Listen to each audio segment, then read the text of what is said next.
माने मेन लक्ष्य क्या है? देखिए सर, हम लोग का मेन लक्ष्य पूर्णतः संवैधानिक लक्ष्य है, क्योंकि हमारा जो राज्य है वो अनुसूची 5 में आता है।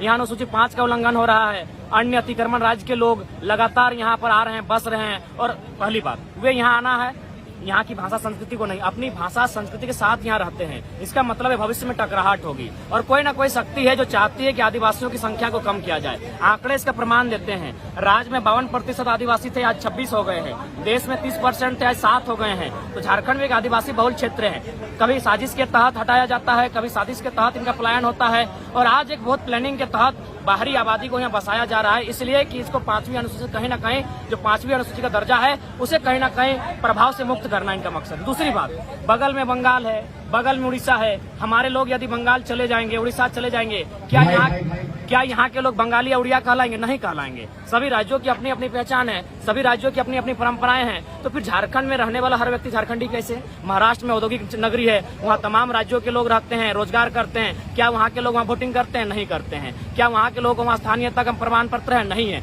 लेकिन झारखंड मेरे ख्याल से एकमात्र राज्य हिंदुस्तान का जहाँ लगातार अतिक्रमण हो रहा है। अन्य राज्यों के लोग धड़ल्ले से आते हैं, यहाँ आके जाति आवासीय बना लेते हैं, यहाँ के लोग के हक अधिकार को छीनते हैं, यहाँ के लोगों को गलत तरीके से जमीन सीएनटी में आती है, अनुसूची 9 में आती है, एसपीटी में आती है, उनको लेने का काम कर रहे हैं। तो ये चीजें झारखंड के लोगों को समझना होगा, सरकार को भी समझना होगा, क्योंकि ये लड़ाई हमारे किसी बाहरी और भीतरी की नहीं है। ये लड़ाई हम खुद को बचाने की है कि हम कहाँ जाएंगे, इसके बाद हम कहाँ जाएंगे। यहाँ के अलावा मेरा कहीं कुछ नहीं है। तो इसलिए हमारी लड़ाई बिल्कुल विधिपूर्वक है, हमारी लड़ाई न्याय संगत है। राज्यपाल महोदय भी कहते हैं 75% स्थानीय को रोजगार मिले, पर वैसे 75% होंगे कौन? क्या क्राइटेरिया होगा? क्या सभी लोग जो आ जाएंगे वे झारखंडी कहे जाएंगे? यहाँ कई ऐसे आंकड़े हैं, जो लोग यहाँ ग्रास कटर बन के आए थे वे गैस कटर बन गए हैं। गांव में जाइए, कभी हर चीज का आंकड़ा नहीं मिलता है, हर चीज लिखित नहीं मिलता है। कभी कभी मौखिक आपको गांव में बुजुर्गों के पास जाइए, वे बताएंगे कि टाटा में किस प्रकार लोग बाहरी लोग आए थे ग्रास कटर के नाम से, और यहाँ गैस कटर बन गए।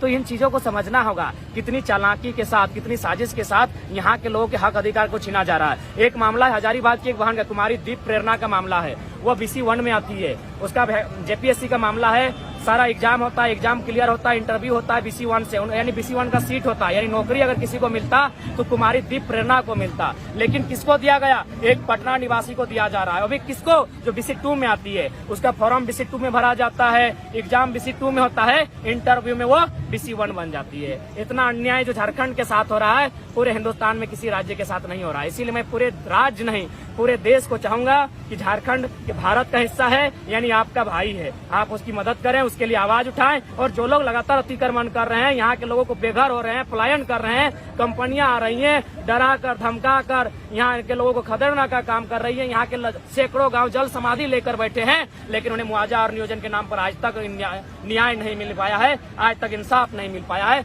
इसलिए हमारी मांग न्याय संगत है। जयराम दा, कुछ पक्ष के विधायक का कहना है कि आप किसी पार्टी से मिल करके ये योजना चला रहे हैं। नहीं दादा, हम तो बार बार कह रहे हैं, हम एक क्रांतिकारी, हम एक स्टूडेंट हैं।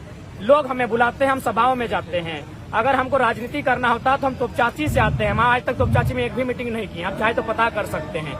हम आए हैं चक्रधरपुर की कमेटी से पूछिए कि अरेंजमेंट कहाँ से हुआ, हमको कोई जानकारी नहीं। मैं केवल अपने दोस्तों के साथ आता हूँ, और उसके बाद यहाँ मैं सुने होंगे विधायक जी का वो बोल। देखिए, पहला बात जो विधायक जी ने बोल कहा है, उनको आज के डेट में लोग एक एंटरटेनमेंट के रूप में लेते हैं, उनको कभी सीरियस में नहीं लेते हैं, क्योंकि आज तक वे कभी नियम की बात नहीं किया है, उन्होंने कभी स्टूडेंट के हित में बात नहीं कहा है। आज तक JPSC फर्जी हो जाती है, JSSC बहाली कैंसिल की जाती है, यहाँ के लोगों का नियोजन छीना जाता है, इस पर उन्होंने कभी नहीं कहा है। उन्होंने इसीलिए वो जो बदिया बिठाते हैं, उससे ज्यादा कुछ नहीं। सवाल है, अंतिम सवाल, एक लक्ष्य लेके आप लोग एक टीम चली थी, भले अलग अलग मंच था। पूर्व विधायक गीताश्री उरांव, नहीं, एक मिनट, पूर्व विधायक अमित महतो जी अभी एक पार्टी गठन कर दी है, झारखंडी खतियानी पार्टी, इस पर आपका क्या कहना है? देखिए दादा, हम तो पहला कहेंगे, लोकतंत्र में पार्टी बनाने का सबको अधिकार है। अमित दादा गीतादी ने पार्टी बनाया है, ये प्रश्न आप उनसे पूछे। रहा सवाल क्रांति का, ये आम स्टूडेंट की लड़ाई है। आपको अगर पहला आंदोलन देखना है, रणधीर वर्मा चौक से जो वीडियो बाहर, क्योंकि सोशल मीडिया का योगदान है, आप भी लोग भी मीडिया बंधु हैं, आपका भी योगदान है। आप उस वीडियो को देखिएगा, मात्र 50 लड़के थे, और सबके सब 99% 18 से 30 साल के लड़के थे। 90% जो लड़के थे 18 से 30 साल के थे। कोई किसी पार्टी से नहीं, कोई नेता का बेटा नहीं था, कोई पूर्व विधायक का बेटा सहयोगी नहीं था। ये आंदोलन छात्र का आंदोलन था, आज भी छात्र का आंदोलन है। हाँ, बाकी लोग बीच में आए थे। जब मानव श्रृंखला सबने देखा कि मानव श्रृंखला में लाखों लोग आए तो कुछ लोग आए, उनका भी हम सम्मान करते हैं, कभी आए तो। लेकिन भाई पार्टी अगर उन्होंने बनाया है, सवाल उनसे कीजिए। माटी के लिए जो कल भी लड़ रहे थे, आज भी हम लोग निस्वार्थ भाव से माटी के लिए लड़ रहे हैं। पार्टी से आपका वो जो नई पार्टी बनी है उससे कोई लेना देना या नहीं दादा, किसी प्रकार का कोई लेना देना नहीं है। हम एक स्टूडेंट हैं, हमारी लड़ाई माटी की है। सरकार नीति नियम बनाए, हम लोग पढ़ने निकलने के लिए चले जाए। एक सवाल जयराम जी, जनता ने मुझे प्रेम दिया है, जनता ने मुझे लाया है, जनता मुझसे प्रेम करती है, जनता मुझे जहां ले जाएगी, जनता मुझे जो कहेगी, जनता मुझे जिस दिशा में मुड़ना चाहेगी, मैं जनता के साथ हूँ। धन्यवाद। और कोई सवाल? एक सवाल है, सोशल मीडिया में कुछ जगह हम लोग देख रहे थे कि टुंडी से विधानसभा चुनाव लड़ने नहीं, एक्चुअली हाँ पूछ लिए, आप पहले पूछ लिए। टुंडी से विधानसभा चुनाव लड़ने की चर्चा सोशल मीडिया में चल रहा है। नहीं दादा, जिन पत्रकार ने ये छापा था ना, वे पत्रकार गैर खतियानी है माननीय, क्योंकि पत्रकार है, उनका सम्मान करते हैं, लेकिन जो सच्चाई उसको भी कहेंगे, वो गैर खतियानी है। उन्होंने शुरू से आंदोलन को डिस्टर्ब किया है। जब ये आंदोलन स्टार्ट हुआ था, उन्होंने लिखा कि 18% कुर्मियों का आंदोलन है। वे घर बैठे जनगणना कर लिए कि कुर्मी 18% थे, उन्होंने घर बैठे जनगणना कर लिया। अरे कोल्हान में तो कुर्मी नहीं है, इस क्षेत्र में तो कुर्मी नहीं, यहाँ तो हो लोग हैं। संथाल परगना में तो कुर्मी नहीं है, कोडरमा में तो यादव लोग थे। तो वे आंदोलन जो हमारे जो पत्रकार थे, उन्होंने शुरू से दिग्भ्रमित किया है। हाँ, हमसे बात हुई है, उनसे 9 मिनट 30 सेकंड बात हुई है।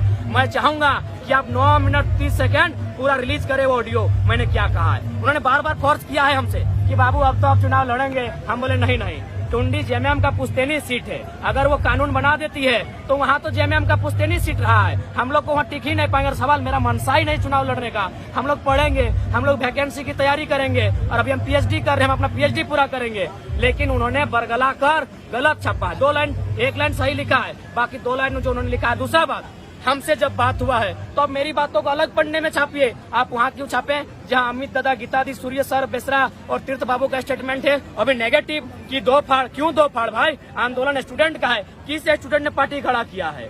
जिस दिन पार्टी स्टूडेंट ने खड़ा किया होता, पार्टी अगर धनबाद बोकारो से खड़ा हुआ होता, आप 2 फाड़ की बात करते। कोई 2 फाड़ नहीं है। आंदोलन अभी भी माटी का है, जिन्होंने पार्टी बनाई है, लोकतंत्र है, हम कोई आपत्ति नहीं जताएंगे। लेकिन ये प्रश्न उनसे करें, और उन पत्रकार महोदय को मैं सीधा कहूंगा, उन्होंने केवल दिग्भ्रमित करने का काम किया है, कोई चुनाव लड़ने का इरादा नहीं है। मैंने स्पष्ट कहा है, हम क्रांति कर रहे हैं, हम स्टूडेंट हैं, हमारा ध्यान क्रांति पर रहेगा। कोल्हान की आग को अब संथाल परगना में कैसे लेके जाएंगे, उत्तरी छोटानागपुर की आग को दक्षिणी छोटानागपुर में कैसे फैलाएंगे, हमारा ये मकसद है।